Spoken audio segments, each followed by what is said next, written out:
pression au cours de sa vie, pression peut-être sociale ou financière.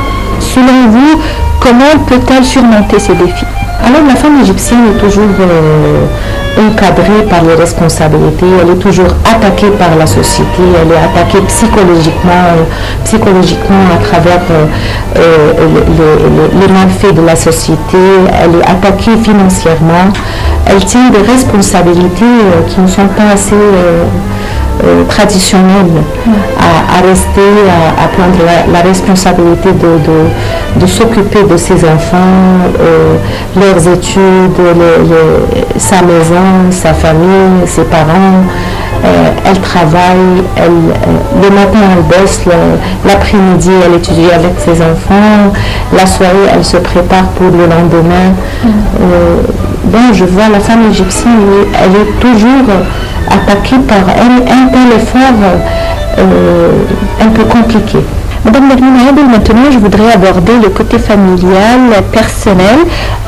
Vous êtes fâcheuse et également optimiste. De ce que j'ai compris, vous avez 3 enfants et après plusieurs années de mariage, vous avez décidé de s'arrêter un peu et de recommencer votre vie. Parlez-nous un peu de cette expérience.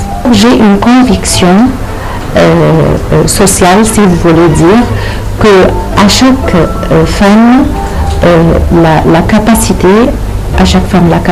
de prendre des décisions selon ses goûts, selon sa vie, selon son bonheur. Alors la femme égyptienne n'a pas cette force tout le temps. J'ai eu la chance de faire 3 garçons, comme vous venez de dire. J'avais toute une vie de 16 ans. Enfin, j'ai décidé de changer ma vie, de recommencer ma vie d'une façon tout à fait différente. Et à travers la société égyptienne, ça donne toujours des points d'interrogation chez les hommes, mais je suis d'une personnalité indépendante. Alors je m'en fous. C'est-à-dire que vous avez fait le choix de divorce? Oui, c'était ma décision, oui. Comment votre entourage a accepté cette décision? Franchement, tout le monde parle. Si dans la société, ou bien, c'est bien de bavardage partout. Si tu es marié, ils vont parler. Si tu es séparé, ils vont parler. Si tu as des enfants, ils vont parler. Si tu n'as pas, c'est le même cas en tout cas. J'ai une personnalité indépendante. La dernière chose que je pense ou bien mettre en considération, c'est toujours la vie des autres ou bien les paroles des gens. Parce que c'est toujours moi qui vis, moi qui tiens la responsabilité, c'est moi qui décide et c'est moi qui avance. Après 16 ans de mariage, vous avez obtenu un divorce et aujourd'hui vous commencez une nouvelle page de votre vie. Alors parlez-nous un peu de cette phase. Alors, j'étais séparée pour 1 année et demie. Ensuite, j'ai rencontré un collègue au travail. On s'est mis d'accord. Et voilà, on est mariés. Félicitations, je ne regrette rien.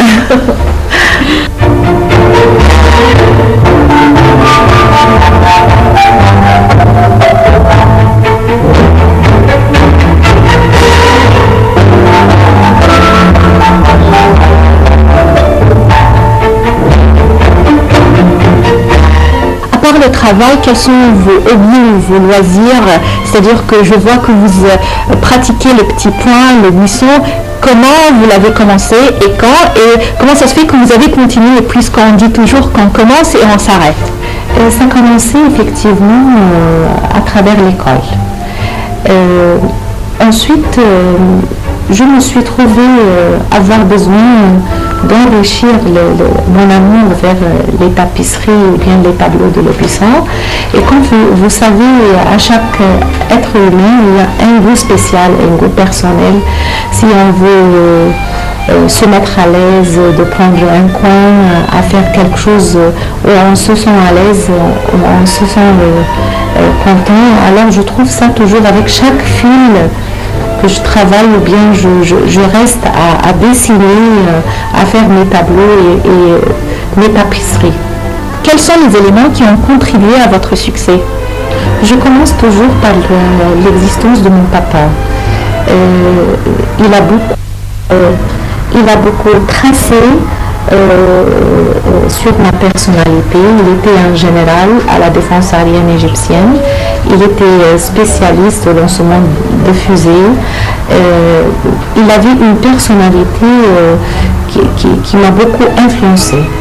Voilà.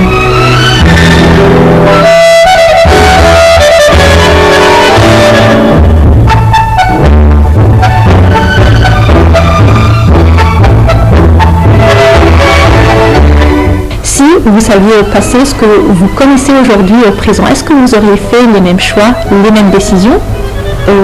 Pas dans tous les cas, parce que, comme vous savez, avec le temps, avec l'expérience, on se change avec la vie, avec les circonstances. Chaque situation, on peut prendre une décision qu'on ne pourrait jamais répéter. Voilà. Quand les choses s'adurcissent et que vous affrontez des problèmes, qu'est-ce que vous faites pour vous en sortir? J'essaie toujours de trouver des solutions parce que je suis parfois une guerrière. J'essaie d'affronter la situation ou bien de bien penser à l'aise comment faire ou bien pourquoi on est là dans la situation, comment trouver des solutions et j'arrive toujours, alhamdoulilah.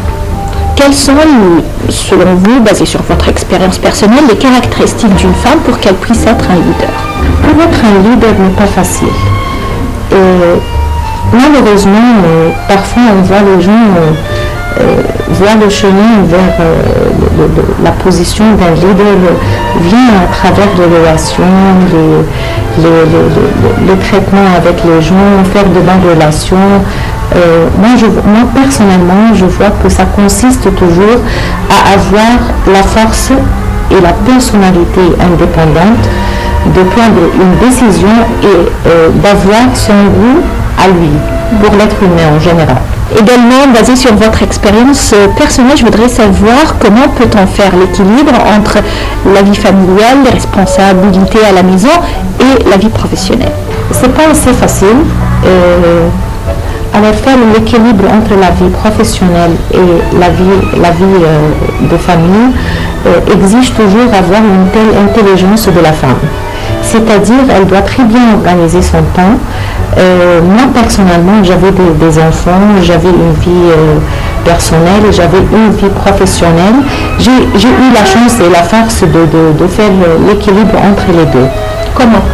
À travers l'organisation du temps, à travers l'organisation des idées, savoir mes besoins, savoir que j'aurai besoin d'une telle partie à être formée. Je me suis formée de moi-même. J'ai pris des décisions, j'ai consommé mon argent pour faire des formations, pour améliorer mon niveau, pour développer ma vie professionnelle à travers des cours, des diplômes, des formations. C'était toujours à travers moi-même. C'est là, ça existe toujours à la personnalité ou bien l'intérieur de la personnalité de la femme. Quelle était la meilleure décision que vous avez prise au cours de votre vie et la pire décision? La meilleure décision, c'est d'obtenir la chance de travailler au domaine de l'éducation. La pire décision, c'était d'être un peu loin de mon papa avant sa mort. Qui est la femme qui vous a inspiré le plus et pourquoi? C'est toujours Dalida.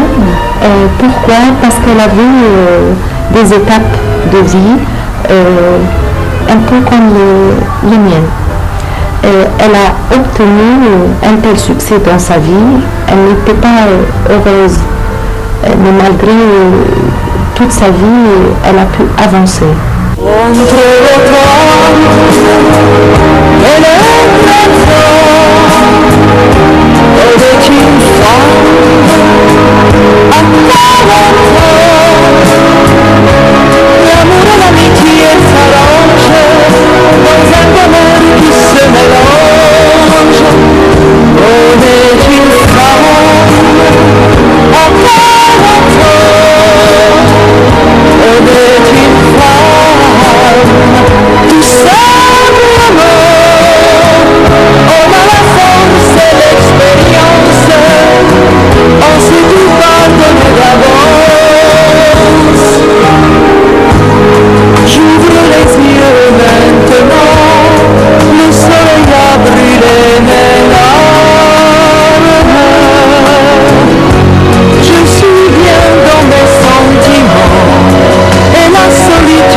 le meilleur conseil que vous avez obtenu au cours de votre vie et de la part de qui? Alors c'est toujours avoir la possibilité ou bien la force de pardonner. Pardonner n'est pas effectivement facile pour l'être humain, mais il faut toujours pardonner pour affronter les situations et je suis convaincue qu'on est créé pour pousser l'un l'autre, pour aider l'un l'autre. Et voilà, c'est toujours mon papa qui me disait ça. Madame Nermina Aidel, pour terminer, je voudrais savoir, est-ce que vous êtes optimiste ou non à propos de l'avenir de la femme égyptienne? Je suis optimiste de l'avenir de la femme égyptienne, mais à condition que toutes les femmes peuvent décider d'avoir une voix fixe, de dire non quand elle exige de dire non, d'accepter, d'avoir un point de vue personnel, de prendre des décisions fixes dans sa vie, de négliger les méfaits de la société, les paroles des gens, oh là là, qu'est-ce qu'ils vont penser de moi, oh là là, qu'est-ce qu'ils vont bavarder de moi, ça ne sert à rien. Et là, en ce cas-là, je suis optimiste pour l'avenir de la femme égyptienne. Mais tout le temps attaquée par les complexes de la société, elle pourra avancer, mais difficilement. Madame Nermina Aidel, elle fait notre interview de la part de l'équipe de Femmes d'Égypte. On vous remercie infiniment. Merci Maman, merci pour toute l'équipe.